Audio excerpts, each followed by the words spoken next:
إن الحمد لله نحمده ونستعينه ونستغفره ونعوذ بالله من شرور أنفسنا ومن سيئات أعمالنا من يهده الله فلا مضل له ومن يضلل فلا هادي له وأشهد أن لا إله إلا الله وحده لا شريك له وأشهد أن محمدا عبده ورسوله أما بعد فإن خير الحديث كتاب الله وخير الهدي هدي محمد صلى الله عليه وعلى آله وسلم وشر الأمور محدثاتها وكل محدثة بدعة وكل بدعة ضلالة وكل ضلالة في النار.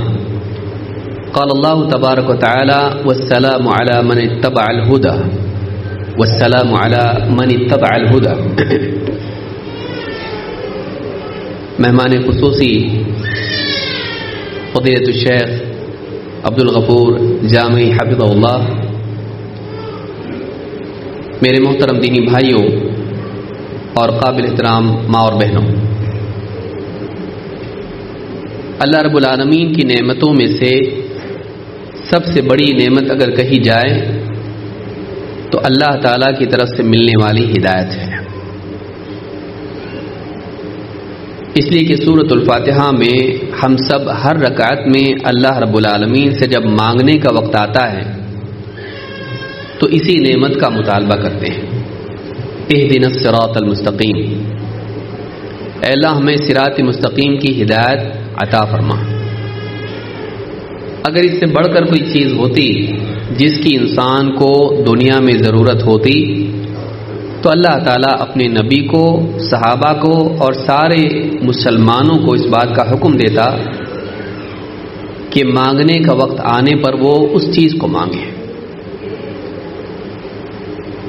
ہدایت اللہ کی بہت بڑی نعمت ہے اور اللہ رب العالمین نے سلامتی کا وعدہ ہدایت پانے والوں کے لیے کیا ہے، ان لوگوں کے لیے جو اللہ تعالیٰ کی طرف سے آنے والی ہدایت کی پیروی کریں ہیں.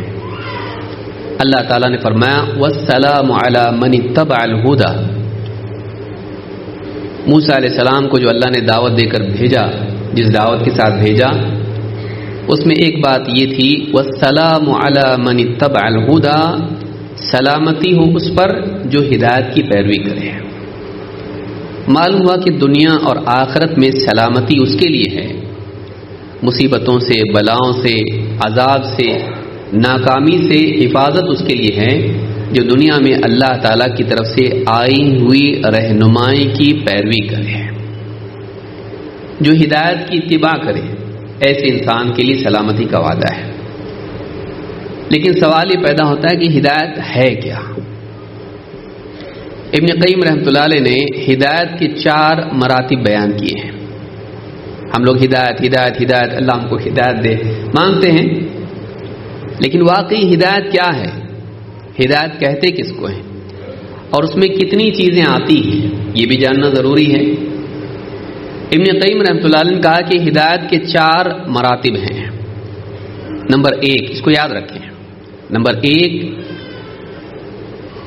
جو صراط مستقیم ہے، اللہ تعالیٰ کی مطلوبہ راہ، سیدھا راستہ، اس پر چلنے کی صلاحیت ملنا، یہ پہلا مرتبہ ہے. دوسرا مرتبہ یہ ہے کہ وہ راستہ ملنا، معلوم ہونا کہ کون سا راستہ سیدھا ہے. تیسرے، اس راستے پر چلنے کی توفیق اور اس پر باقی رہنے کی توفیق ملنا. اور 4، اس راستے پر چلتے چلتے منزل ملنا. یہ 4 چیزیں ہیں، اس کو یاد رکھنا چاہیے. میں سادہ الفاظ میں بتا رہا ہوں، اس کی دلائل ہم آگے دیکھیں گے. نمبر 1، انسان کو صلاحیت ملے جس سے وہ راستے کو جانے اور راستے پر چلے. فہم کے اعتبار سے، عمل کے اعتبار سے قوت کا ملنا، صلاحیت کا ملنا.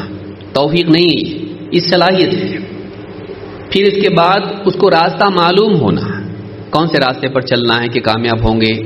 2، نمبر 3، راستہ ملنے کے بعد بھی بھٹک سکتا ہے، راستے پر چلنے کی توفیق ملنا اور جمے رہنے کی توفیق ملنا. نمبر 4، آخرت میں انجام کے اعتبار سے اس کا منزل مقصود کو پہنچ جانا. یہ 4 مرتبے ہیں جو ہدایت کہلاتے ہیں. یہ ہدایت ہے، اور یہ شروعات ہوتی ہے اس کی صلاحیتوں کے ملنے سے، اور اس کا اختتام ہوتا ہے منزل پر پہنچنے سے۔ اس اعتبار سے اگر ہم دیکھیں تو قرآن کریم میں اس کی دلیلیں ہم کو ملتی ہیں۔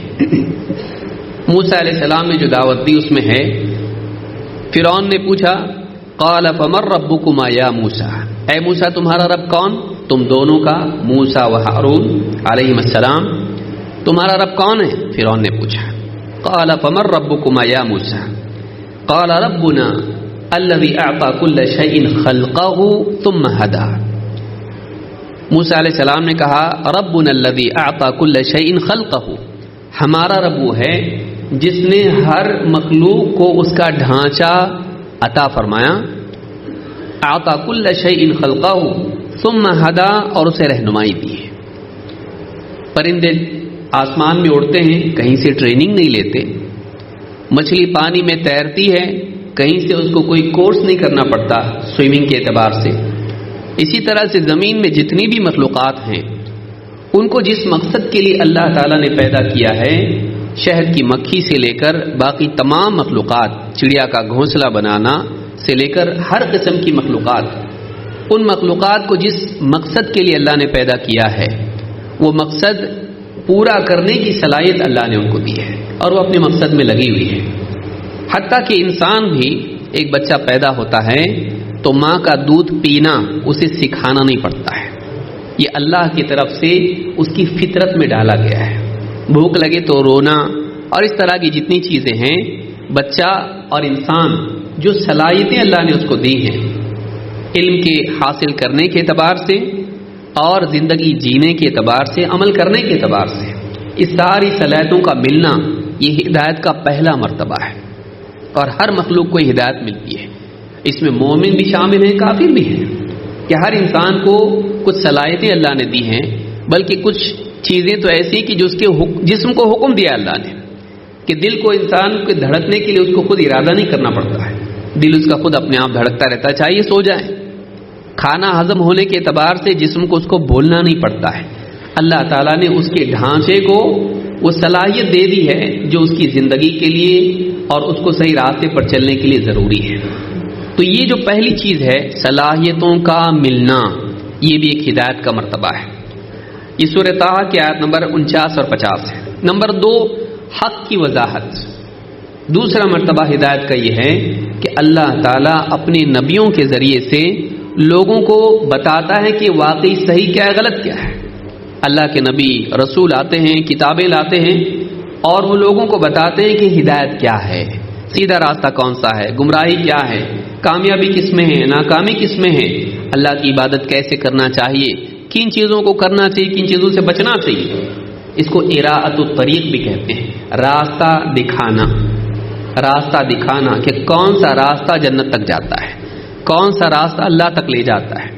اللہ تعالیٰ قرآن کریم میں اس کی دلیل میں فرماتا ہے وَأَمَّا ثَمُودُ فَهَدَيْنَاهُمْ، جہاں تک کہ ثمود کا تعلق ہے، قوم ثمود، فَهَدَيْنَاهُمْ، ہم نے انہیں رہنمائی دی، حق اور باطل کی رہنمائی دی، صحیح کیا ہے غلط کیا ہے بتایا ان کو۔ فَهَدَيْنَاهُمْ فَاسْتَحَبُّوا الْعَمَى عَلَى الْهُدَى، لیکن انہوں نے اندھے پن کو چنا ہدایت کے مقابلے میں، انہوں نے اللہ کی بھیجی ہوئی ہدایت کو قبول نہیں کیا، ریجیکٹ کیا، اور اندھیرے میں رہنا ہی پسند کیا۔ آنکھیں ہونے کے باوجود بھی انہوں نے اپنی آنکھیں بند کر لی، ہدایت کو دیکھنا گوارا نہیں کیا۔ لیکن اللہ نے تو ہدایت دی، لیکن ان کو ملی نہیں۔ کیوں نہیں ملی؟ انہوں نے قبول نہیں کیا۔ لیکن اللہ نے ہدایت بھیجی، اللہ نے بتایا کیا صحیح ہے کیا غلط ہے، اپنے نبی کے ذریعے سے، اپنے رسول کے ذریعے سے۔ تو اللہ تعالیٰ نے یہاں پر فرمایا وَأَمَّا ثَمُودُ فَهَدَيْنَاهُمْ، ہم نے قوم ثمود کو ہدایت دی، رہنمائی بھیجی۔ تو یہ رہنمائی بھیجنا یہ دوسرا مرتبہ ہے کہ اللہ تعالیٰ اپنے نبیوں رسولوں کے ذریعے سے، اپنی کتابوں کے ذریعے سے لوگوں کو راستہ دکھاتا ہے۔ تو راستے کا معلوم ہونا یہ دوسرا مرتبہ ہے۔ یہ سورہ فصلت کی آیت نمبر 17 ہے۔ نمبر 3، ہدایت کا دل میں اترنا، قرار پکڑنا، اور انسان کا ہدایت والے راستے پر جمنا، چلتے رہنا، اس کو قبول کرنا، یہ تیسرا مرتبہ ہے۔ یہ اللہ کی توفیق کے بغیر نہیں ہوتا ہے، لیکن اس میں بھی انسان کی طلب کا بھی دخل اس میں ہوتا ہے، تو اللہ طلب کی بنا پر یہ عطا فرماتا ہے۔ آگے ہم اس کو دیکھیں گے۔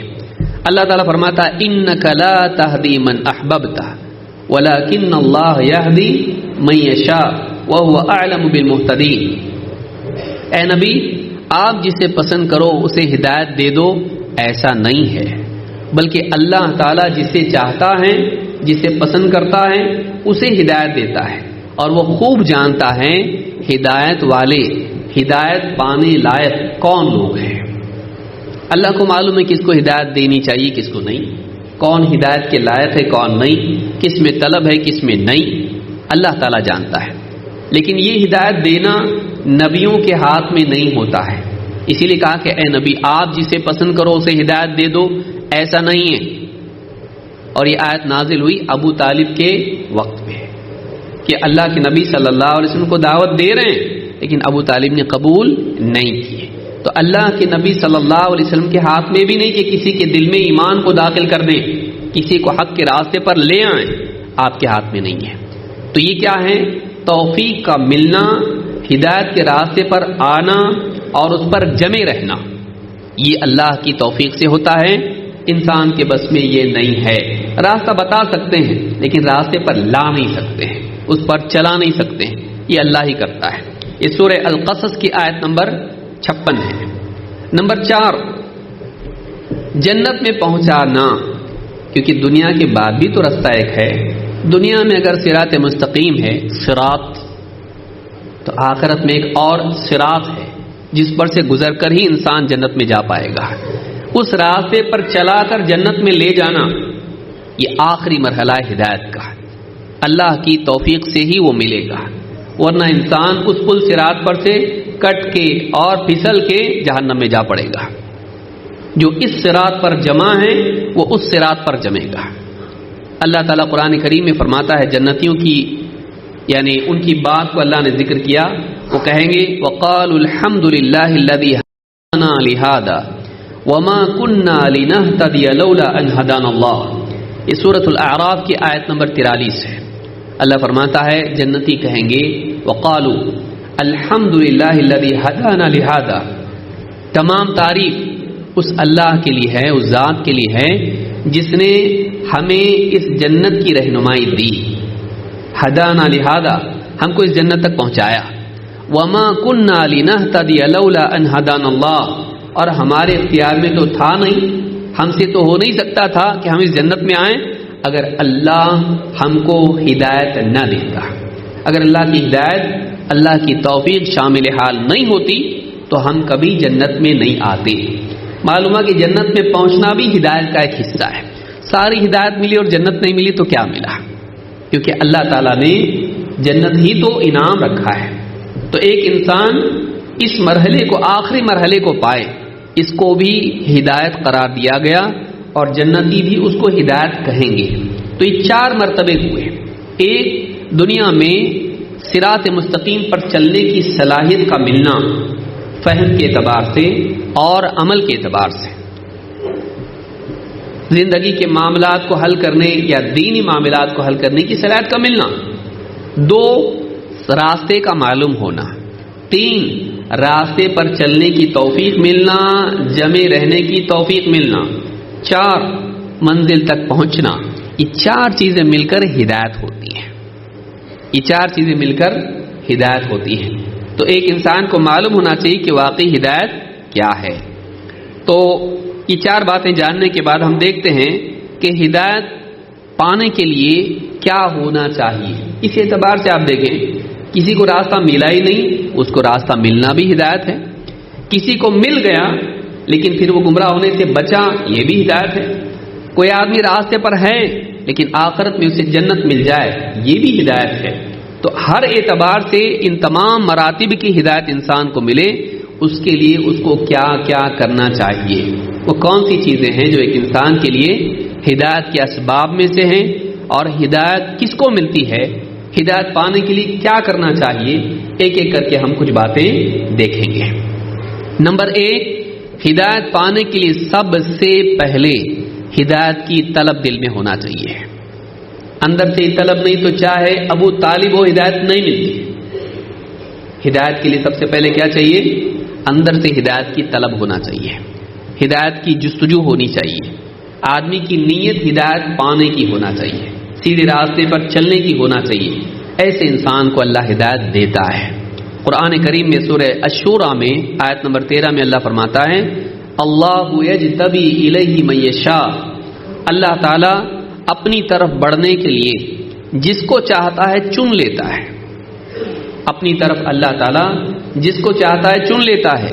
ویہدی الیہ من ینیب، اور اللہ تعالیٰ اپنی طرف بڑھنے کے لیے کس کو چاہتا ہے اس کو ہدایت دیتا ہے. وَيَهْدِي إِلَيْهِ مَن يُنِيبُ، اور اللہ تعالیٰ اپنی طرف اسی کو ہدایت دیتا ہے جو اللہ کی طرف پلٹتا ہے، اللہ کی طرف بڑھتا ہے، جس کے دل میں خود طلب ہوتی ہے. وہ چاہتا ہے کہ اللہ کا قرب اس کو ملے، وہ چاہتا ہے کہ اللہ سے قریب ہو.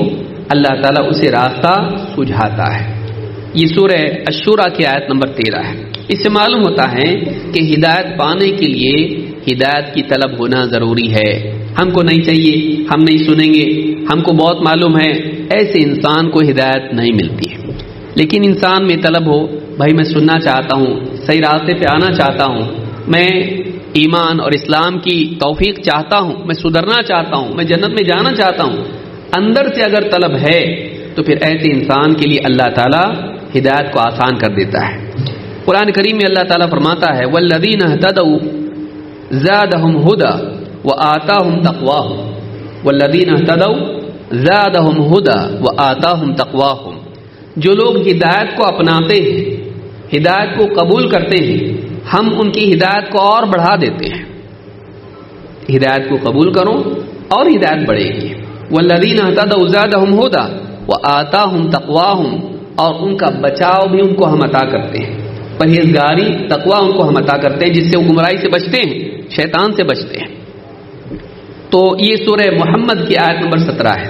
ابن کثیر رحمۃ اللہ علیہ فرماتے ہیں ای والذین قصدوا الہدایۃ وفقہم اللہ لہا فہداہم الیہا، جو لوگ ہدایت کا ارادہ کرتے ہیں کہ ہم کو سیدھے راستے پر چلنا ہے، گمراہی میں نہیں جینا ہے، جو لوگ ہدایت کا ارادہ کرتے ہیں اللہ تعالیٰ انہیں ہدایت کی توفیق دیتا ہے اور سیدھے راستے کی طرف رہنمائی کرتا ہے. وَثَبَّتَهُمْ عَلَيْهَا وَزَادَهُمْ مِنْهَا، اور اللہ تعالیٰ ہدایت کے راستے پر ان کو جماتا ہے اور ان کی ہدایت کو اور بڑھاتا ہے. وَآتَاهُمْ تَقْوَاهُمْ، اور فرمایا کہ اللہ ان کو ان کا تقوی عطا کرتا ہے. کا مطلب کیا ہے؟ کہتے الہمہم رشدہم، معاملات میں، زندگی میں غلطیوں سے بچنے اور صحیح نتیجے پر پہنچنے کی صلاحیت اور توفیق اللہ ان کو دیتا ہے. ایک انسان سیدھے راستے پر چلتے چلتے بھی بھٹکنے کے امکانات ہوتے ہیں، تو اللہ تعالیٰ ان کو بچائے رکھتا ہے، بچنے کی صلاحیت بھی ان کو دیتا ہے کہ سیدھے راستے پر چلتے چلتے بھٹکنے سے بھی بچیں، گمراہ ہونے سے بچیں. کن کو؟ جن کی چاہت دل میں ہوتی کہ ہم کو بھائی غلط نہیں جانا ہے، ہم کو سیدھا راستے پہ چلنا ہے، ہم کو اللہ کے قریب جانا ہے، اللہ ہم کو جنت میں جانا ہے. تو سب سے پہلی چیز دل میں طلب ہونا چاہیے. نمبر 2، ہدایت ان لوگوں کو ملتی ہے جو بھیڑ کی بجائے دلیل کو ترجیح دیتے ہیں. جو لوگ بھیڑ کی بجائے، میجورٹی کی بجائے، سماج کی بجائے، زیادہ لوگ کیا کر رہے ہیں دیکھنے کی بجائے دیکھتے ہیں کہ صحیح کیا ہے، اللہ کی طرف سے جو دین آیا وہ کیا ہے، حق کیا ہے، دلیل کیا ہے. جو لوگ دلیل کو رجال پر ترجیح دیتے ہیں ایسے لوگوں کو ہدایت ملتی ہے. جو بھیڑ کے پیچھے چلتے رہتے ہیں ایسے لوگوں کو ہدایت نہیں ملتی ہے. اللہ تعالیٰ قرآن کریم میں فرماتا ہے وَإِن تُطِعْ أَكْثَرَ مَنْ فِي الْأَرْضِ يُضِلُّوكَ عَنْ سَبِيلِ اللَّهِ إِن يَتَّبِعُونَ إِلَّا الظَّنَّ وَإِنْ هُمْ إِلَّا يَخْرُصُونَ. سورہ الانعام آیت نمبر 116. اللہ فرماتا ہے اگر اے نبی آپ، وَإِن یا عام انسان سے خطاب ہے، وَإِن تُطِعْ أَكْثَرَ مَنْ فِي الْأَرْضِ، اگر تو ایسا کرنے لگے کہ زمین میں میجورٹی کے پیچھے چلنے لگے، اگر تو ایسا کرنے لگے کہ زمین میں اکثریت کے پیچھے چلنے کو قائد اپنے لیے بنا لے، تو کیا ہوگا؟ یضلوک عن سبیل اللہ، یہ سارے لوگ تجھ کو اللہ کے راستے سے بھٹکا دیں گے. ہدایت نہیں، گمراہی. اگر تو میجورٹی کے پیچھے چلنے کو قاعدہ بنا لے کہ ہر مسئلے میں کرنے لگے. زیادہ لوگ کیا کر رہے ہیں؟ ہاں ٹھیک ہے اس کے پیچھے جائیں گے. زیادہ لوگ اگر کر رہے ہیں، زیادہ لائکس اگر ہیں، زیادہ سبسکرائبر اگر ہیں، زیادہ لوگ اس کے اوپر کمنٹ زیادہ کر رہے ہیں، زیادہ لوگ اس طرف جا رہے ہیں، زیادہ لوگوں کو کیا پسند ہے، اگر اپنی زندگی میں اس کو قانون بنا لے کہ میجورٹی جو کر رہی ہے وہی صحیح ہے، یضلوک عن سبیل اللہ، تو یہ لوگ تجھے اللہ کے راستے سے بھٹکا دیں گے. کیوں؟ ان یتبعون الا الظن، اکثریت کا حال یہ ہوتا ہے کہ وہ گمان کی پیروی کرتے ہیں، اپنے گمان کی پیروی کرتے ہیں. ان کے پاس کوئی مضبوط اصول نہیں ہوتا ہے، بس ان کے گمان میں میں سمجھتا ہوں صحیح ہے، پیچھے چلنے لگ گئے. اکثر لوگ دلیل کی بجائے گمان کے پیچھے چلتے ہیں. یقینی علم ان کے پاس نہیں ہوتا ہے، ان کے پاس بس قیاس آرائیاں ہوتی ہیں. اور وَإِنْهُمْ إِلَّا يَخْرُصُونَ، اور وہ بس اٹکل یا جھوٹ کے پیچھے چلتے ہیں. بہت سارے لوگ تو یوں ہی باتیں اپنی طرف سے گھڑ دیتے ہیں، اور بہت سارے لوگ اس گھڑی بات کے پیچھے اپنے قیاس یا اپنی رائے کی بنیاد پر چلتے ہیں، گمان کی بنیاد پر چلتے ہیں، حسن ظن کی بنیاد پر چلتے ہیں. تو یہاں پر یہ بات ہم کو معلوم ہوئی، یہ سورہ الانعام میں آیت نمبر 116 ہے. اس سے معلوم ہوتا ہے کہ اللہ تعالیٰ نے اس بات کو پسند نہیں کیا ہے کہ ایک انسان صراط مستقیم کی پہچان کے لیے اکثریت کو دلیل بنائے، ہدایت کے معاملے میں میجارٹی کو دلیل بنائے. کسی دور میں میجارٹی حق پر ہو بھی سکتی ہے، جیسے عیسیٰ علیہ السلام کے زمانے میں جو لوگ ہوں گے عام طور سے مسلمان ہی ہوں گے، سارے لوگ ختم ہو جائیں گے. لیکن یہ قاعدہ نہیں ہے کہ ہمیشہ زیادہ لوگ صحیح ہوتے ہیں، یہ قاعدہ نہیں ہے. قاعدہ یہ ہے کہ چاہے کم ہوں یا زیادہ ہوں، اگر وہ دلیل کے مطابق بول رہے ہیں، اللہ اور اس کے رسول کی بات کے مطابق بول رہے ہیں، تو ان کی بات صحیح، ورنہ نہیں. زیادہ غلط بھی ہو سکتے ہیں اور زیادہ صحیح بھی ہو سکتے ہیں. جو دلیل کے مطابق ہے وہ صحیح، ورنہ غلط. اللہ تعالیٰ قرآن کریم میں فرماتا ہے وَلَن تَرْضَ عَنْكَ الْيَهُودُ وَلَا النَّصَارَى حَتَّى تَتَّبِعَ مِلَّتَهُمْ، یہود و نصارہ تم سے کبھی راضی نہیں ہو سکتے یہاں تک کہ تم ان کے دین پر چلنے لگو. یہود و نصارہ تم سے کبھی راضی نہیں ہوں گے، کبھی خوش نہیں ہونے والے ہو. کچھ بھی کرو خوش نہیں ہونے کے، کتنا بھی خوشامد کرو نہیں خوش ہوں گے، یہاں تک کہ تم اسی رنگ میں رنگ جاؤ جس میں وہ رنگے ہوئے ہیں. جس راستے پر وہ چل رہے ہیں تم بھی اس پہ چلنے لگ جاؤ، تب جا کر وہ راضی ہوں گے تم سے. قُلْ إِنَّ هُدَى اللَّهِ هُوَ الْهُدَى، اے نبی آپ کہیے ہدایت تو وہ ہے جو اللہ کی طرف سے آنے والی ہدایت ہے. ہدایت، واقعی ہدایت تو اللہ والی ہدایت ہے. قُلْ إِنَّ هُدَى اللَّهِ هُوَ الْهُدَى وَلَئِنِ اتَّبَعْتَ أَهْوَاءَهُمْ بَعْدَ الَّذِي جَاءَكَ مِنَ الْعِلْمِ مَا لَكَ مِنَ اللَّهِ مِنْ وَلِيٍّ وَلَا نَصِيرٍ، اور اے نبی اگر اللہ کی طرف سے علم آ جانے کے بعد بھی آپ ان لوگوں کی خواہشوں کے پیچھے چلنے لگو، اگر اللہ کی طرف سے علم کے آ جانے کے بعد بھی آپ ان لوگوں کی خواہشات کے پیچھے چلنے لگیں، مَا لَكَ مِنَ اللَّهِ مِنْ وَلِيٍّ وَلَا نَصِيرٍ، اللہ کے مقابلے میں نہ آپ کا کوئی دوست ہوگا نہ کوئی مددگار ہوگا. کوئی بچا نہیں سکتا اللہ کے مقابلے میں، اللہ کے عذاب سے، اللہ کی سزا سے. یعنی اللہ کی طرف سے آئے ہوئے علم کے بعد لوگوں کی چاہتوں کی پیروی نہیں کی جاتی ہے، چاہے نکاح ہو، چاہے جنازہ ہو، چاہے زندگی کے معاملات ہوں. رشتہ دار چاہ رہے ہیں کہ ایسا کیا جائے، اگر علم کو چھوڑ کے تو لوگوں کے پیچھے چلے. ہمارے سارے گھر والے ایسا بول رہے ہیں، رت جگہ کرنا ہے، ڈھول بجانا ہے، دولہے کو گھوڑے پہ بٹھانا ہے، ناچ گانا ہونا چاہیے، ہلدی ہونا چاہیے، ہاں جنازے کے اندر سامنے اس کے آگے کچھ تو نعت پڑھتے جانا ہے. لوگ بول رہے ہیں. ہماری بستی والے ایسے ہی کرتے ہیں، ہمارے خاندان میں یہی پرمپرا چلتی آئی ہے. وَلَئِنِ اتَّبَعْتَ أَهْوَاءَهُمْ بَعْدَ الَّذِي جَاءَكَ مِنَ الْعِلْمِ مَا لَكَ مِنَ اللَّهِ مِنْ وَلِيٍّ وَلَا نَصِيرٍ، اللہ کی طرف سے علم آ جانے کے بعد بھی اے نبی اگر آپ ان لوگوں کی خواہشیں پوری کرنے میں لگ جاؤ تو پھر سوچ لو اللہ کے مقابلے میں نہ آپ کا کوئی دوست ہوگا نہ کوئی بچانے والا مددگار.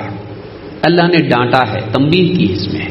یہ ہر انسان کے لیے، اللہ کے نبی صلی اللہ علیہ وسلم تو اللہ کا پیغام ہی پہنچانے والے تھے اور آپ کی پیروی کرنے والے تھے، لیکن آپ کی طبعیت میں ساری انسانیت کو وارننگ ہے. علم کے مقابلے میں لوگوں کی خواہشات نہیں چلتی ہیں، لوگوں کی پسند ناپسند نہیں چلتی ہے. میجارٹی لوگ کیا کر رہے ہیں اس کو نہیں دیکھنا ہوتا ہے، علم کے پیچھے چلنا پڑتا ہے. یہ سورۃ البقرہ کی آیت نمبر 120 ہے. اسی طرح سے اللہ تعالیٰ نے مشرکین کا حال بیان کیا تو فرمایا وَإِذَا قِيلَ لَهُمْ تَعَالَوْا إِلَى مَا أَنزَلَ اللَّهُ وَإِلَى الرَّسُولِ جب ان مشرکین سے کہا جاتا ہے، مکہ کے مشرکین سے، آؤ آؤ تعالوا الی ما انزل اللہ و الی الرسول، اللہ نے جس علم کو نازل کیا ہے اس کی طرف آؤ، رسول کی طرف آؤ، تو کیا کہتے ہیں؟ قالوا حسبنا ما وجدنا علیہ آباءنا، ہمارے لیے وہی کافی ہے جس پر ہم نے اپنے باپ دادا کو پایا، ہمارے باپ دادا جو کرتے تھے نا وہی ہم کریں گے، دلیل کے پیچھے نہیں چلیں گے، قرآن کی بات، حدیث کی بات، قرآن و سنت نہیں، باپ دادا کا رواج، حسبنا ما وجدنا علیہ آباءنا۔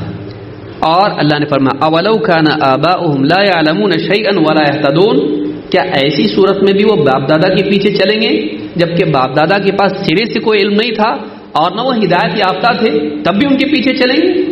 یعنی معلوم یہ ہوا کہ علم اور ہدایت پر چلا جاتا ہے اور ایسے آدمی کی پیروی کی جاتی ہے جو علم و ہدایت کی بنا پر رہنمائی کر رہا ہو، نہ کہ محض رسم و رواج۔ تو یہاں پر دوسری چیز جاننے کی یہ ہے کہ جو لوگ سماج یا اکثریت کو دیکھ کر چلتے ہیں اور دلیل کو نظر انداز کر دیتے ہیں، ایسے لوگوں کو ہدایت نہیں ملتی ہے۔ ہدایت ان کو ملتی ہے جو دلیل کو، علم کو ترجیح دیتے ہیں لوگوں کے کثرت کے، سماج کے مقابلے میں۔ نمبر 3، ہدایت اس کو ملتی ہے، اب سوال یہ پتا کہ دلیل کیا؟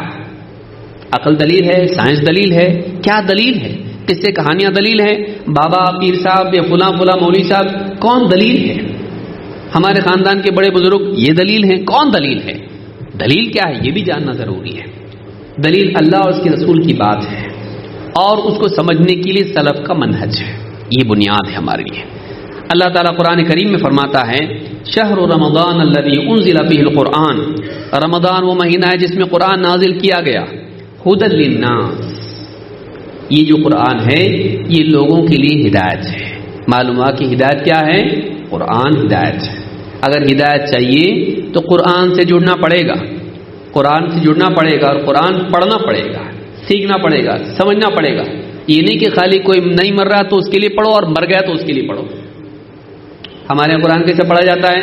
مولوی صاحب دادی کی روح اٹکی ہوئی ہے، نہیں جا رہے، بھیجنے کے لیے کوئی طریقہ ہے؟ پڑھو سورہ یاسین پڑھو، جلدی سے چلے جائیں گے۔ تو جلدی بھیجنے کے لیے قرآن پڑھو۔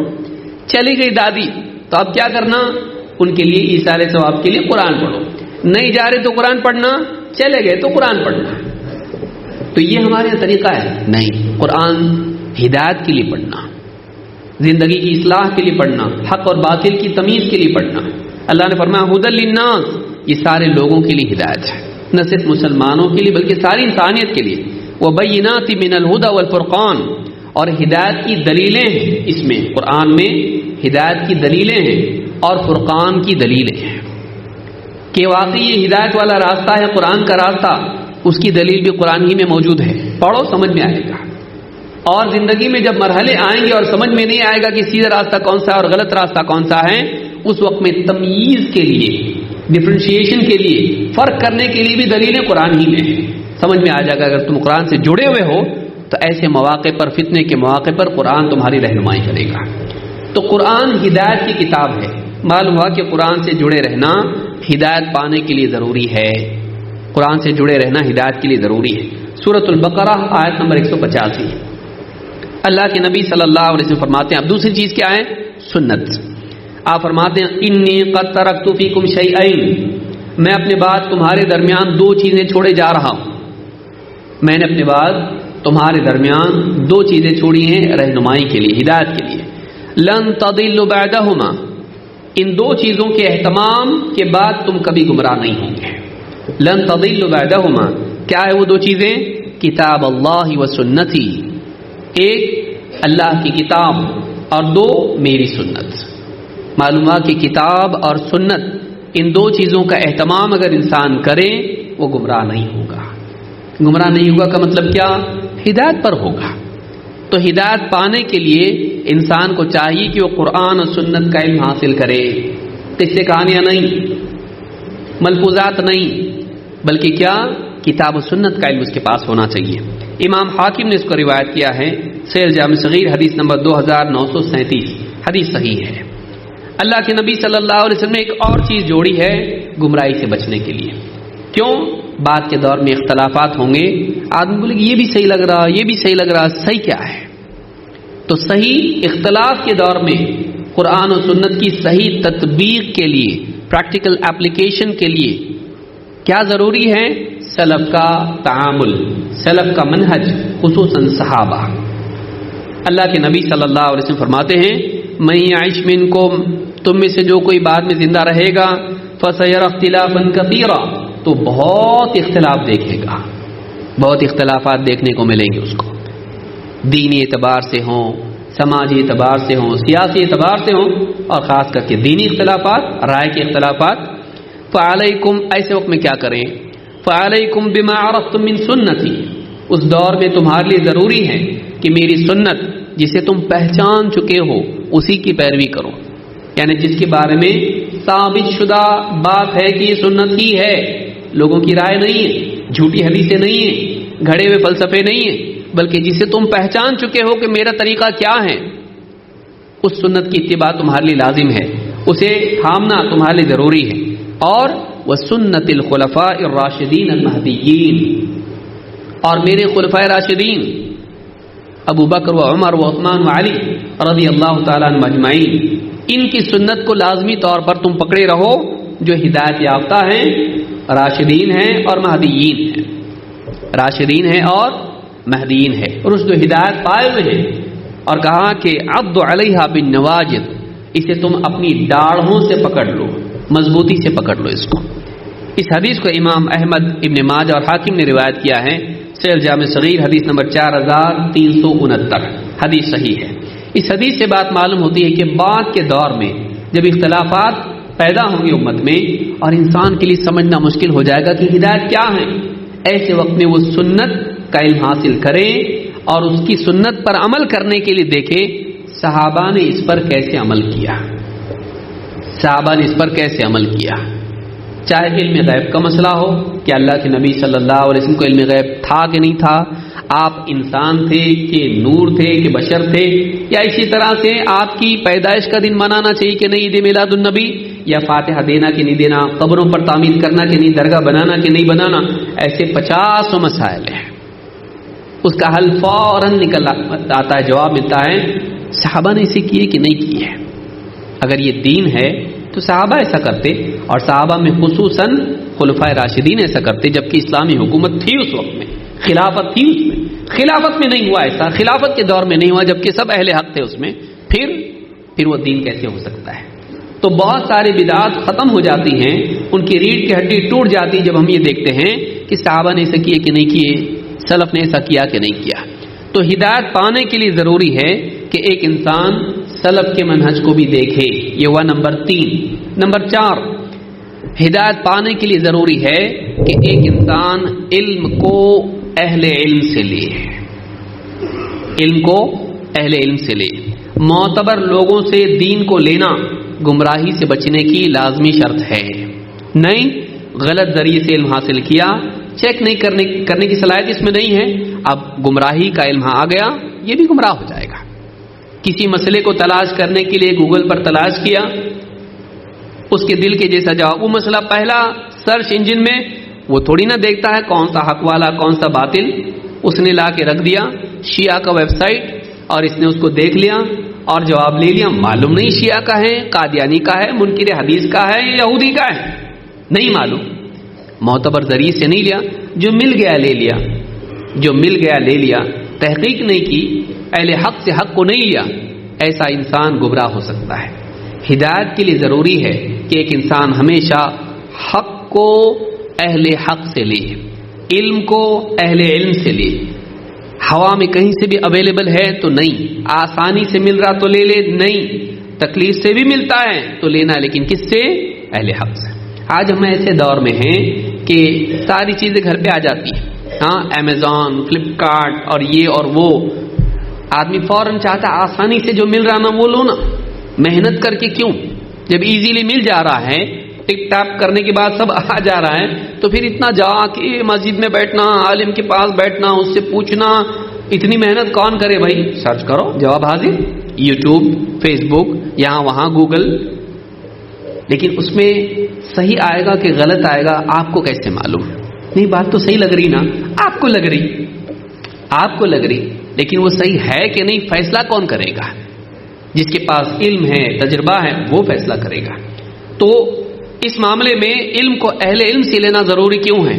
اللہ کے نبی صلی اللہ علیہ وسلم فرماتے ہیں ان اللہ لا ينزع العلم بعد ان اعطاکموہ انتزاعا، اللہ تعالیٰ علم کو تم سے دے دینے کے بعد یوں ہی چھین نہیں لے گا، بلکہ ولكن ينتزعه منهم ما قبض العلماء بعلمهم، بلکہ اللہ تعالیٰ علم کو تم سے اٹھائے گا اس طور پر کہ ایک ایک کر کے اللہ تعالیٰ علماء کو اٹھائے گا، حتی اذا، آپ فرماتے ہیں فیبقى ناس جہال، علماء کے جانے کے بعد پھر جاہل قسم کے لوگ ہی بچے رہیں گے، جاہل قسم کے لوگ رہیں گے، یستفتون فیفتون برأیہم، لوگوں سے فتوے پوچھیں گے تو فیصلہ کیسا کریں گے، فتوے کیسے دیں گے، فیفتون برأیہم، وہ اپنی رائے سے فتوے دیں گے، وہ اپنی رائے میرے خیال میں جائز ہے، کیونکہ دیکھو وہ جائز ہے نا، یہ بھی جائز ہونا چاہیے۔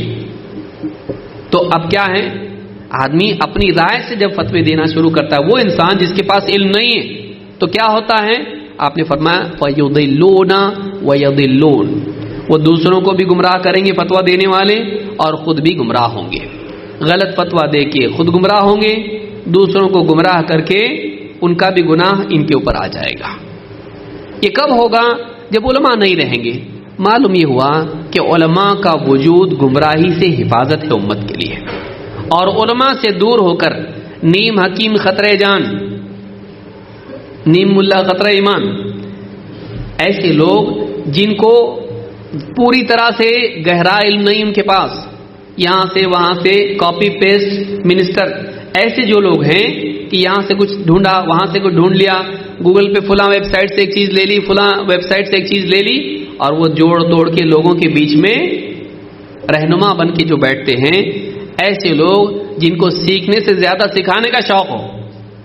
انسان کے غلط رستے پہ ہونے کی علامات میں سے ایک علامت یہ ہے کہ اس کے اندر سیکھنے سے زیادہ سکھانے کا شوق ہو۔ اس کو نماز کا شوق ہو لیکن وضو کی اہمیت معلوم نہ ہو، بھئی نماز پڑھنا ہے آپ کو، پڑھیے اچھی بات ہے، لیکن بغیر وضو کے نماز پڑھے تو کیا ہوتا، نماز کا ثواب ملتا اور گناہ ملتا۔ آپ کو نماز پڑھنا ہے، وضو بھی کرو، طہارت کے بغیر نماز نہیں ہوتی ہے۔ اسی طرح سے ایک انسان علم حاصل کیے بغیر علم دینے والا کیسے بن سکتا ہے؟ کسی کو میرا دل بولتا بہت خرچہ کرنا، لوگوں کو غریبوں کو کھلانا، تو کمانے کا شوق نہیں اور خرچ کرنے کا شوق ہے، کیا فائدہ؟ تو ایک انسان حاصل نہیں کر رہا ہے علم اور بانٹنے کا اس کو شوق ہے، تو ایسا انسان کیا ہوگا، لوگوں کی گمراہی کا ذریعہ بنے گا۔ اور آج میڈیا کی وجہ سے شہرت کے اسباب اتنے زیادہ ہو گئے ہیں کہ انسان کے اندر لوگوں کا مرکز ملت بننے کا شوق بن گیا ہے کہ لوگ میرے پاس آئیں، مجھ سے سیکھیں، واہ واہ بولے اور نام ہو میرا۔ یہ جو مصیبت ہے یہ شر کی جڑ ہے۔ انسان کو چاہیے کہ علم حاصل کریں، خیرکم من تعلم القرآن وعلمہ، تم میں بہترین وہ جو قرآن کو سیکھے اور سکھائے۔ یہ نہیں کہا سیکھنے کی ضرورت نہیں، سکھانے کا شوق اس میں ہونا چاہیے، نہیں کہا ایسا، سیکھے پہلے آیا پھر سکھائے، بغیر سیکھے کیسے سکھاتا ہے؟ کسی بھی میدان میں نہیں ہوتا ایسا۔ کوئی آدمی آپ سے کہے سوئمنگ سیکھنا ہے، میں سکھاتا نا آپ کو، سمجھ گیا؟ آپ آگے کی بات بتانے کی ضرورت نہیں۔ آپ بولیں گے آپ کو آتا، میرے کو نہیں آتا، لیکن باہر سے رہ کے میں بتا سکتا کیسے سیکھنا ہے آپ کو۔ جائیں گے اس کے پیچھے، آپ نہیں جاتے، آپ کیوں؟ بولے میں مر جاؤں گا اس کی بات ہے، خالی بولے گا آپ ہاتھ مار، بچائے گا کیسا مجھ کو؟ اس کو خود کو تیرنے نہیں آتا ہے۔ تو جو انسان علم گہرا نہیں رکھتا ہے وہ ڈوبنے سے بچا سکتا نہیں، ایسے انسان کے ہاتھ میں کبھی ہاتھ نہیں دینا۔ تو اس حدیث سے بات معلوم ہوتی ہے کہ علم کو علماء سے لیا جاتا ہے، لیکن جب اہل علم سے لوگ نہیں لیں گے علم، یہاں وہاں سے لینے لگیں گے اور تحقیق نہیں کریں گے، نااہل لوگوں کو اپنا پیشوا بنا لیں گے، تو وہ خود بھی گمراہ ہوں گے اور ان کو بھی گمراہ کریں گے۔ یہ حدیث بخاری میں ہے اور مسلم میں بھی ہے، لیکن الفاظ بخاری کے ہیں۔ صحیح بخاری کتاب الاعتصام میں یہ ہے، اور حدیث نمبر 7307۔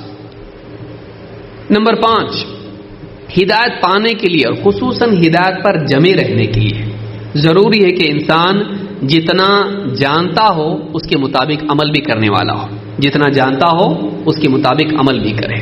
بعض اوقات آدمی علم حاصل کرتا جاتا لیکن عمل نہیں کرتا، یہ خود گمراہی ہے۔ علم پر عمل نہ کرنا کیا ہے؟ ہدایت نہیں ہے۔ ایک آدمی کھیتی باڑی کرنا جانتا ہو اور کھیتی نہیں کرتا ہے، فصل اگے گی؟ ابھی آپ نے کامیابی کے بارے میں سنا، تو کامیاب ہوگا؟ نہیں ہوگا، اس کو فائدہ نہیں ہوا۔ کوئی آدمی دوا جانتا ہے، ڈاکٹر کے پاس گیا، ڈاکٹر صاحب بہت تکلیف ہو رہی ہے، کیا کرنا پڑے گا؟ یہ کرنا پڑے گا، یہ کرنا پڑے گا، یہ کرنا پڑے گا، یہ دوائی ہے، یہ فزیو تھراپی اور یہ ایسا ہے۔ ماشاءاللہ معلوم پڑ گیا۔ اب معلوم پڑنے سے علاج ہو جاتا نہیں، جب تک کہ وہ اس کام کو نہیں کرے گا جو ڈاکٹر نے بتایا ہے نتیجہ نہیں ملے گا۔ تو ہدایت یہ نہیں کہ آدمی صرف جان لے راستہ، اس کو پہنچنا ہے، دواخانے پہنچنا ہے، کون سا راستہ جاتا ہے؟ یہ راستہ جاتا ہے، ماشاءاللہ معلوم پڑ گیا دواخانے کا راستہ، علاج ہوگا اس کا، وہ پہنچا منزل تک۔ راستہ جاننا منزل تک پہنچنا نہیں ہے، مقصد صرف راستہ جاننا نہیں ہے، منزل پہ پہنچنا مقصد ہے۔ جب تک کہ چلے گا نہیں پہنچے گا کیسا؟ جب تک کہ چلے گا نہیں پہنچے گا کیسا؟ بہت سارے لوگ سمجھتے ہیں کہ ہم کو توحید معلوم پڑ گئی، ہم کو نماز کا معلوم پڑ گیا، ہم کو علم آ گیا، بہت آ گیا علم ہمارا، قرآن کی تفسیر ہم نے دیکھ لی، حدیث ہم نے دیکھ لی، معلوم ہو گیا۔ جب تک کہ معلوم کو معمول میں نہیں لاتا ہے، جب تک کہ معلوم کو اپنا معمول نہیں بناتا ہے، یہ آدمی ہدایت پر نہیں ہے۔ یہ آدمی بھی گمراہوں کی ایک قسم ہے جو جانتے ہوئے عمل نہیں کرتے۔ یہود کی بیماری کیا تھی؟ معلوم تھا ان کو لیکن عمل نہیں کرتے تھے، تو کیا ہوئے؟ گمراہ ہوئے کہ ہدایت یافتہ ہوئے؟ گمراہ ہوئے۔ لہذا یہ بھی ضروری ہے، اسی لیے اللہ تعالیٰ نے قرآن کریم میں کیا فرمایا؟ وَإِن تُطِيعُوهُ تَهْتَدُوا، اگر تم اس رسول کی فرما برداری کرو گے تب جا کے تم ہدایت یافتہ بنو گے۔ وَإِن تُطِيعُوهُ تَهْتَدُوا، اگر تم محمد عربی صلی اللہ علیہ وسلم کی فرما برداری کرو گے تو تم ہدایت پر ہو۔ تو اس آیت سے بات معلوم ہوتی ہے کہ جب تک کہ ایک انسان کی زندگی میں محمد رسول اللہ صلی اللہ علیہ وسلم جو علم لے کر آئے ہیں، جو دین لے کر آئے ہیں، اس کی فرما برداری نہ ہو وہ ہدایت یافتہ نہیں ہے۔ وَإِن تُطِيعُوهُ تَهْتَدُوا، یہ سورہ النور کی آیت نمبر 54 ہے، 54۔ اسی طرح سے اللہ نے فرمایا فَآمِنُوا بِاللَّهِ وَرَسُولِهِ، تو ایمان لے آؤ اللہ پر، اس کے رسول پر، النبی الامی، اس رسول پر جو نبی امی ہے، امی نبی ہیں، الذی یؤمن باللہ وکلماتہ، جو اللہ پر ایمان رکھتا ہے اور اللہ کے کلمات پر بھی ایمان رکھتا ہے، اللہ کی ذات پر بھی ایمان رکھتا ہے، اللہ کی بات پر بھی ایمان رکھتا ہے۔ واتبعوه، اس رسول کی پیروی کرو، اس رسول کو فالو کرو، اس رسول کے پیچھے پیچھے چلو، اس کی اتباع کرو۔ واتبعوه، کیوں؟ لعلکم تہتدون، تاکہ تم ہدایت پا جاؤ۔ معلوم یہ ہوا واتبعوه لعلکم تہتدون، تاکہ تم اس رسول کی اتباع کرو تاکہ تمہیں ہدایت ملے۔ یہ سورہ الاعراف آیت نمبر 158۔ تو یہاں دو باتیں ہم نے جانی، رسول کی فرما برداری کرو، جو حکم دیا مانو تاکہ تم ہدایت، تو تم ہدایت پر ہو، تمہیں ہدایت ملے گی۔ دو، رسول کے پیچھے چلو، رسول کے قول کی تعمیل کرو اور رسول کے فعل کی اتباع کرو، تب جا کر تم ہدایت یافتہ ہوگے۔ تو جب تک کہ زندگی میں عمل نہ آئے سنت کے مطابق تب تک کہ انسان ہدایت یافتہ نہیں ہے۔ سنت کا صرف علم آ جانا ہدایت کا ایک حصہ ہے، اور اس علم کے مطابق عمل بھی ہونا سنت پر، رسول صلی اللہ علیہ وسلم کی تعلیمات پر، یہ ہدایت کا دوسرا پہلو ہے۔ یہ دونوں مل کے ہدایت کامل ہوتی ہے، اس کو یاد رکھنا ضروری ہے۔ نمبر 6، ہدایت پر جمے رہنے کے لیے نفس سے مجاہدہ ضروری ہے۔ کیوں؟ اس لیے کہ سیدھے راستے پر چلتے چلتے راستے میں ایک گارڈن آتا، دل کیا بولتا؟ نفس بولتا راستے پہ چلنے کی بجائے کہاں جانا؟ اس گارڈن میں جانا، اور اس راستے کو چھوڑ کے اس باغ میں لے جاتا۔ وہ باغ جہنم کا باغ ہے، جنت والا باغ نہیں ہے، وہ صراط مستقیم سے دور کرنے والا باغ ہے۔ تو اس راستے پر چلنے میں، جمے رہنے میں نفس بڑی رکاوٹ ہے کہ وہ لذتوں کا طالب ہے اور سیدھے راستے پر مشقتیں ہیں۔ لہذا نفس کیا کرتا ہے؟ انسان کو مقصد سے ہٹا کر لذت کی طرف لے جاتا ہے۔ اس نفس سے لڑنا، اس کو جمائے رکھنا، یہ بہت ضروری ہے ہدایت پر قائم رہنے کے لیے۔ مثال کے طور پر آپ کی سواری ہے، آپ سٹیئرنگ چھوڑ دیے اس کی، جا تو لے جا میں ہو جاؤں گا، چلتا ایسا گڑھے میں جائے گا ہی۔ جانور کے ساتھ بھی ایسا نہیں کرتا، آدمی لگام ہمیشہ رکھتا ہے، اس کو گھاس دکھ رہی، یہاں پہ ہریالی دکھ رہی، وہ جانور کیا کرتا؟ اس طرف جانے کی کوشش کرتا۔ سوار کیا کرتا؟ اس کو لگام کھینچ کے سیدھا جانے والا بناتا ہے۔ ہمارا نفس ایسا ہی ہے، ہم راستے پر جا رہے ہیں، سیدھے راستے پر، یہاں ہریالی، وہاں پھول، وہاں پھل، اس کی چاہت کی چیزیں۔ اب وہ جانور کیا کرتا؟ جانور انسان کو ادھر لے جانے کی کوشش کرتا، اس کو پکڑے رہنا، سیدھے راستے پر باقی رکھنا، لگام میں اس کو جکڑے رکھنا اور اس کو نہیں جانے دینا، یہ انسان کی ذمہ داری ہے۔ نفس کو علم کے تابع رکھنا اور نفس سے لڑنا کہ وہ ہدایت پر قائم رہے، یہ بہت ضروری ہے، ورنہ ہدایت پا کے بھی آدمی گمراہ ہو جاتا ہے، رستے پہ آ کے بھی آدمی رستہ چھوڑ کے کہیں اور چلا جاتا ہے۔ اللہ تعالیٰ قرآن کریم میں فرماتا ہے وَالَّذِينَ جَاهَدُوا فِينَا لَنَهْدِيَنَّهُمْ سُبُلَنَا، سورہ العنکبوت آیت نمبر 69۔ اللہ فرماتا ہے وَالَّذِينَ جَاهَدُوا فِينَا، جو ہماری راہوں میں، ہماری خاطر، ہماری بتائی ہوئی چیزوں میں مجاہدہ کرتے ہیں، جہاد کرتے ہیں، والذین جاہدوا فینا، جو ہماری خاطر مجاہدہ کرتے ہیں، لنہدینہم سبلنا، ہم اپنی راہوں کی رہنمائی ان کو عطا کریں گے، کسی بھی شعبے میں سیدھے راستے پہ باقی رکھیں گے، چاہے وہ تجارت کا معاملہ ہو، چاہے سیاست کا معاملہ ہو، چاہے علمی میدان ہو، چاہے دعوت کا معاملہ ہو، اللہ والی راہ پہ ہم اس کو رہنمائی کریں گے، اس میں سیدھا راستہ دیکھیے، اس میں سیدھا راستہ یہ ہے، سیاست میں یہ راستہ صحیح ہے، یہ فلاں چیز میں یہ راستہ صحیح ہے، دعوت کے میدان میں یہ راستہ صحیح ہے، تو اللہ اپنی طرف سے اس کو صحیح رہنمائی دے گا۔ کس کو؟ جو مجاہدہ کرے، کس کے خلاف؟ اپنے نفس کے خلاف اور ہر باطل کے خلاف۔ لیکن سب سے بڑا دشمن کہاں ہے؟ اندر ہے، جو جس نے شیطان کو بھی بھٹکایا۔ شیطان کے لیے دوسرا شیطان تھا جس نے اس کو بھٹکایا؟ نہیں، تو وہ کیسے بھٹکا؟ اس کے اندر نفس میں کبر پیدا ہو گیا، حسد پیدا ہو گیا، یہ بیماری ہے، تو یہ مسئلہ ہے انسان کو حق سے دور کرنے والی چیز۔ ابا واستکبر وکان من الکافرین۔ امام البغوی رحم اللہ فرماتے ہیں اس آیت کی تفسیر میں، کہتے ہیں قیل المجاہدۃ ہی الصبر علی الطاعۃ، الصبر علی الطاعات، اللہ کی فرما برداری پر صبر کرنا، تکلیف برداشت کرنا، یہ جہاد ہے، یہ مجاہدہ ہے۔ والذین جاہدوا، کیا مجاہدہ کرنا ہے؟ اللہ کی فرما برداری پر جمے رہنا، ڈٹے رہنا۔ حسن بصری رحمۃ اللہ علیہ فرماتے ہیں افضل الجہاد مخالفت الہوى، سب سے بڑا جہاد، افضل جہاد کیا ہے؟ خواہشات سے لڑنا، خواہشات کی مخالفت کرنا۔ جی بول رہا ہے، خواہش لذت چاہ رہا ہے، نفس بول رہا ہے یہ کریں گے، نہیں، اذان ہو رہی ہے فجر کی نماز کی اور نفس کیا بول رہا ہے؟ بلینکٹ تھوڑا سا اوپر لے لے، آواز بھی نہیں آئے گی اور ٹھنڈک بھی نہیں ملے گی، اچھی سی نیند آئے گی، لیکن نفس یہ بول رہا ہے سو جا۔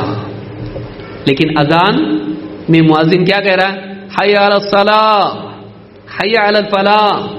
اب کیا کرنا ہے؟ نفس کی مخالفت کرنا ہے، اٹھنا ہے، ٹھنڈے پانی میں ہاتھ ڈالنا ہے، وضو کرنا ہے اور ہوا میں نکل کے نماز کو جانا ہے۔ نہیں، نفس کی مخالفت نہیں کرے گا تو ہدایت پر نہیں ہے، نفس کی مخالفت کرنی پڑے گی۔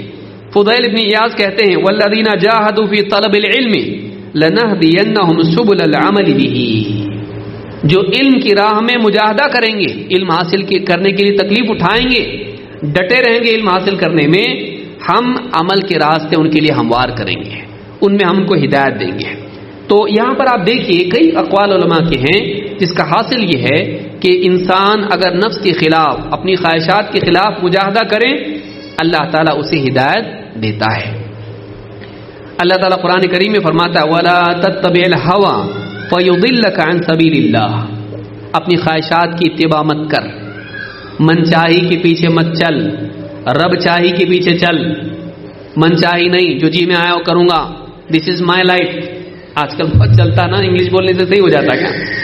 دس از مائی لائف، میرے جی میں جو آئے گا میں کروں گا، میرے کو جو صحیح لگتا کرتا، میں کسی کی سنتا نہیں، میں اپنے دل کا بادشاہ ہوں، فقیر بنے گا آخرت میں۔ تو اللہ، تو دل کا بادشاہ اللہ کا غلام ہے، عبداللہ ہے، تو اس کو یاد رکھ، اس کو مت بھول۔ تو انسان غلام ہے، اب اس کو غلام بننا ہے، یا تو اللہ کا بن یا تو اپنے نفس کا بن، تیری مرضی۔ اگر اللہ کا غلام بنا اور نفس کی غلامی سے اپنے آپ کو آزاد کرایا، آخرت میں ہمیشہ ہمیشہ کی آزادی ملے گی۔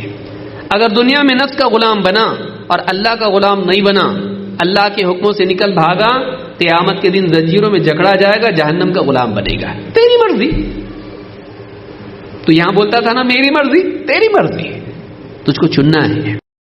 تو کہا کہ وَلَا تَتَّبِعِ الْهَوَى فَيُضِلَّكَ عَنْ سَبِيلِ اللَّهِ، خواہشات کے پیچھے مت چل، وہ تجھے اللہ کے راستے سے بھٹکا دے گی۔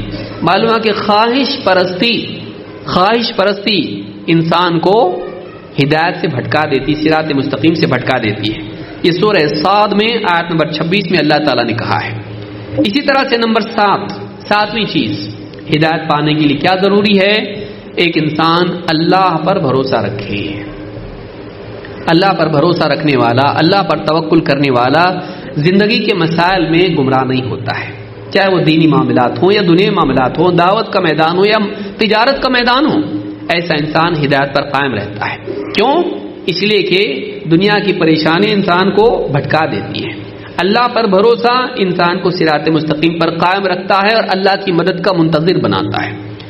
تو یہاں پر آپ دیکھیے اللہ کے نبی صلی اللہ علیہ وسلم کی ایک ہی حدیث بیان کرتا ہوں جس سے بات معلوم ہوگی۔ اللہ کے نبی صلی اللہ علیہ وسلم فرماتے ہیں اذا خرج الرجل من بیتہ، شیطان بھٹکانے والا ہے، انسان کو بھٹکاتا ہے، اس سے بچنے کے لیے کیا ہے؟ کہا کہ اذا خرج الرجل من بیتہ، جب آدمی اپنے گھر سے نکلتا ہے، فقال، اور یوں کہے، بسم اللہ توکلت علی اللہ لا حول ولا قوت الا باللہ، بہت لمبی دعا نہیں، مختصر، بسم اللہ اور توکلت علی اللہ لا حول ولا قوت الا باللہ، اتنا کہہ کے اپنے گھر سے نکلتا ہے۔ فیقال له، اس سے کہا جاتا ہے، اللہ کی طرف سے اس کے لیے اعلان ہوتا ہے، کس چیز کا؟ حسبک، بس اتنا بولنا ہی تیرے لیے کافی ہو گیا، حسبک قد ہدیت وکفیت ووقیت، 3 وعدے اس کے لیے اللہ کی طرف سے ہوتے ہیں۔ قد ہدیت، تجھے ہدایت دے دی گئی، وکفیت، اور تیرے لیے کفایت کر دی گئی، تیرے لیے جتنا چاہیے ملے گا تجھ کو، ووقیت، اور تیری حفاظت کر دی گئی، تو سیف ہے، ہدایت مل گئی، گائیڈنس ملے گا، اور تجھے جتنا چاہیے مقصد کے حساب سے تجھ کو اویلیبل ہوگا، 3 تیری سیفٹی رہے گی، ہدیت وکفیت ووقیت۔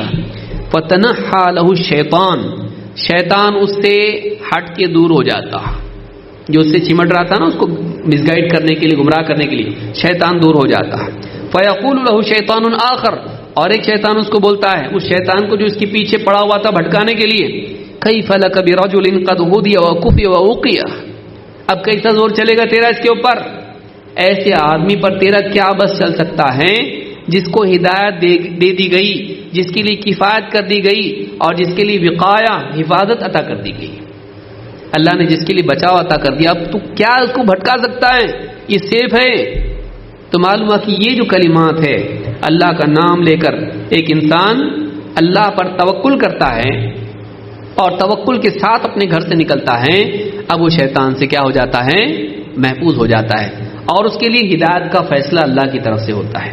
باہر جا کے کہیں بھی بھٹک سکتا ہے، کالج جا رہا، جاب پہ جا رہا، پکنک پہ جا رہا، بازار میں جا رہا، بھٹک سکتا ہے آدمی، گمراہیاں معاشرے میں عام ہیں۔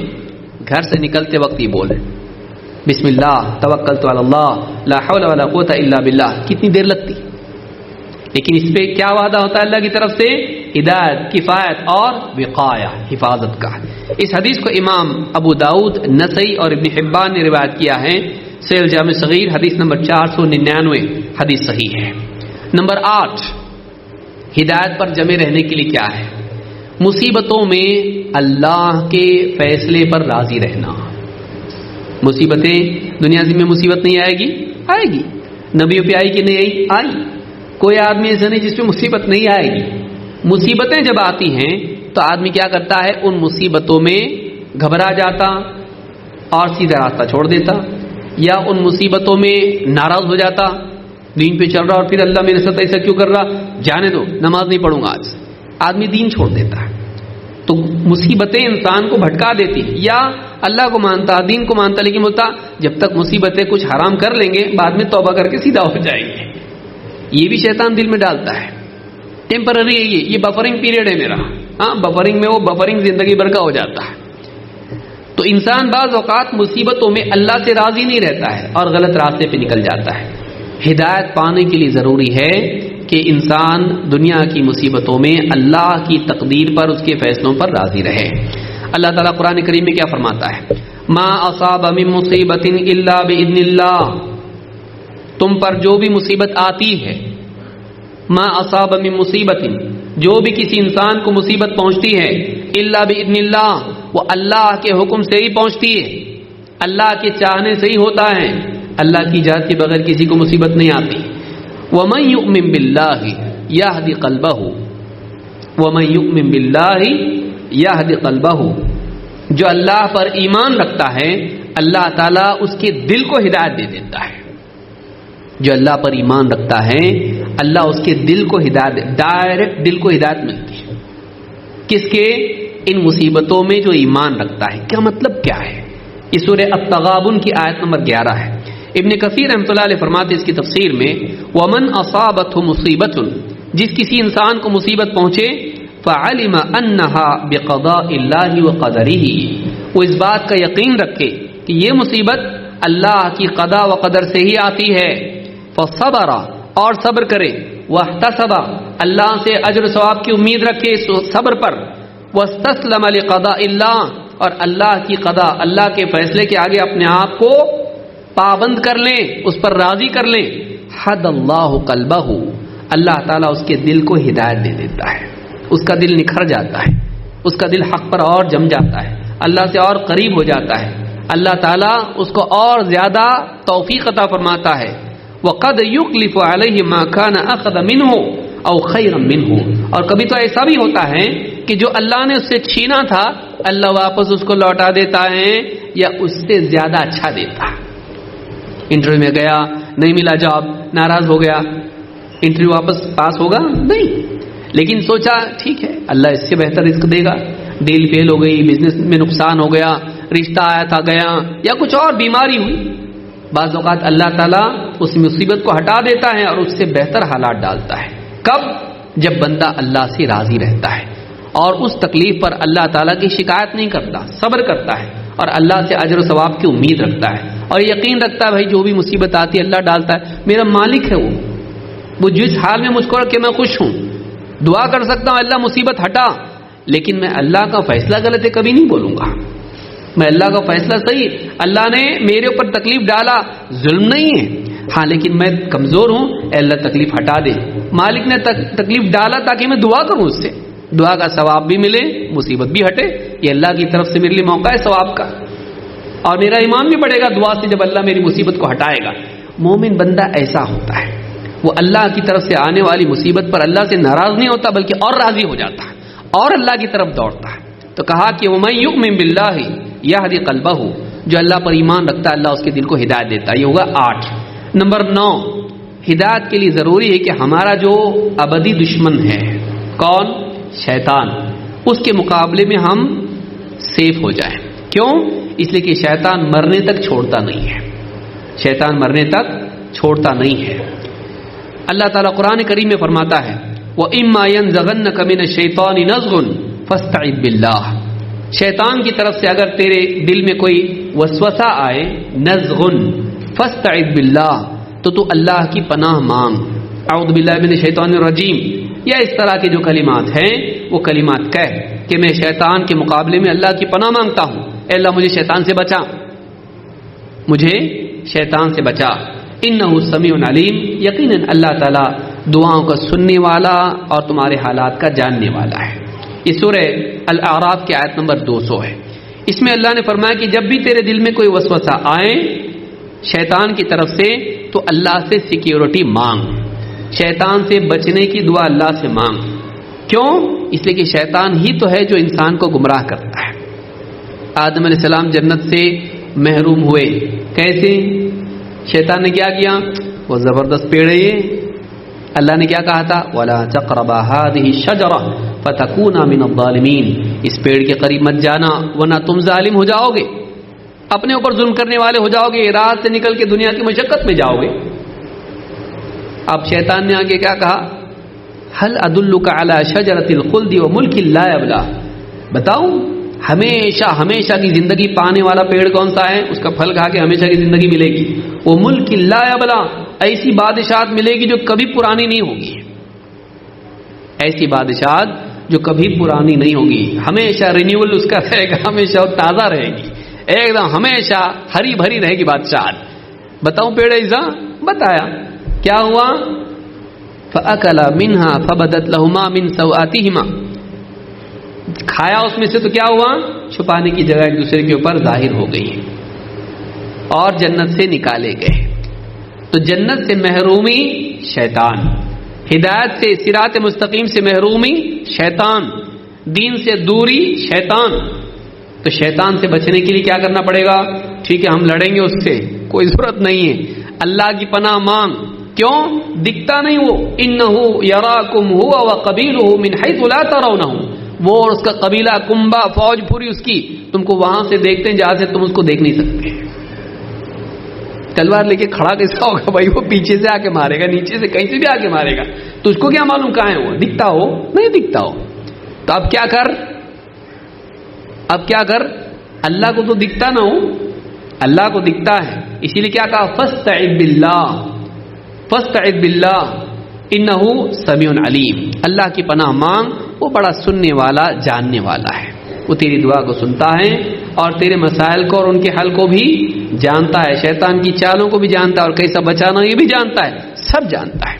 تو جاننے والا، تو جاہل ہے، تجھ کو نہیں معلوم شیطان کہاں سے آئے گا، لیکن اللہ جانتا ہے. تو اللہ کی پناہ میں اللہ کے نبی صلی اللہ علیہ وسلم فرماتے ہیں یاتی شیطان احدکم، شیطان تم میں سے کسی کے پاس آتا ہے، فیقول من خلق کذا من خلق کذا، پوچھتا ہے یہ کس نے پیدا کیا، وہ کس نے پیدا کیا، آسمان، زمین، سورج، چاند، ستارے، انسان، جانور، کس نے پیدا کیا؟ پھر اچانک پوچھتا ہے حتی یقول من خلق ربک، پھر اچانک ایک سوال لے آتا ہے، کیا بولتا ہے؟ پھر اللہ کو کس نے پیدا کیا؟ من خلق ربک، تیرے رب کو کس نے پیدا کیا؟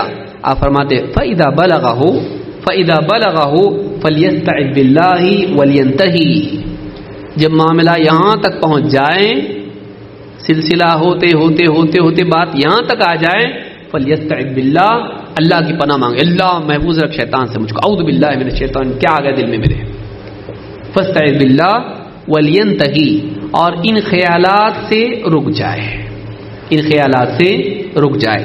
یہ بخاری اور مسلم کی حدیث ہے. امام البخاری نے بدء الخلق حدیث نمبر 3276 اور امام مسلم نے کتاب الایمان حدیث نمبر 134 پر اس کو روایت کیا ہے. تو معلومات کہ نواں سبب یہ ہے کہ بچنے کے لیے شیطان کے مقابلے میں اللہ کی پناہ مانگی جائے. آخری چیز نمبر 10، اللہ سے ہدایت مانگی جائے. بھائی ڈائریکٹ ہم کو ہدایت ہی چاہیے، اللہ سے مانگے، اور یہی اللہ نے ہم کو سکھایا سورۃ الفاتحہ میں، ایاک نعبد و ایاک نستعین، اے اللہ ہم تیری ہی عبادت کرتے ہیں اور تجھی سے مدد مانگتے ہیں. جب اقرار کیا کہ بندے تیرے ہیں، کسی اور سے مانگ سکتے نہیں، شرک ہو جائے گا. وہ کسی اور سے دعا کریں گے تو کیا ہوگا؟ شرک. تو بندے ہم کس کے ہیں؟ تیرے ہیں، تجھی سے مانگ سکتے ہیں. وہ ایاک نستعین، اور تجھی سے استعانت کرتے ہیں، تجھی سے مدد طلب کرتے ہیں. وہ ایاک نستعین، اور پھر جب کہا کہ ہم تجھی سے مانگتے ہیں، مدد طلب کرتے ہیں، تو کیا مانگتے ہیں؟ اہدنا الصراط المستقیم، اے اللہ ہمیں صراط مستقیم کی ہدایت دے دے. مانگنے کا وقت جب آیا تو کیا مانگا؟ ہاں فراری دے، موٹر کار دے، بڑا گھر دے، ہاں 2 BHK، کیا مانگا؟ نہیں، اہدنا الصراط المستقیم. کیوں؟ یہ مل گیا تو سب مل گیا. صراط مستقیم مل گئی اگر، تو پھر کیا ہے؟ اس پر چلنے کی توفیق، اس پر بقا مل گئی. جنت اس سے بہتر ہے، دنیا کی ساری نعمتوں سے بڑھ کے کیا ہے؟ جنت میں سب کچھ ہے. گھر بھی ہے، بہترین لباس، بہترین کھانے، بہترین سواریاں، بہترین گھر، بہترین باغات، سب کچھ وہاں پر ہے. اور اللہ کی رضا ہے، اللہ کا دیدار وہاں پر ہے. اور کیا چاہیے؟ کبھی نہ ختم ہونے والی زندگی ہے، بڑھاپا وہاں نہیں، بیماری وہاں پر نہیں ہے، کچھ بھی نہیں وہاں پر، موت وہاں پر نہیں ہے. تو ایسی جنت ہے، یہ مل گیا اگر تو وہ مل جائے گا صراط مستقیم. اللہ کے نبی صلی اللہ علیہ وسلم ایک حدیث قدسی میں فرماتے ہیں کہ اللہ تعالیٰ کا فرمان ہے، اللہ فرماتا ہے یا عبادی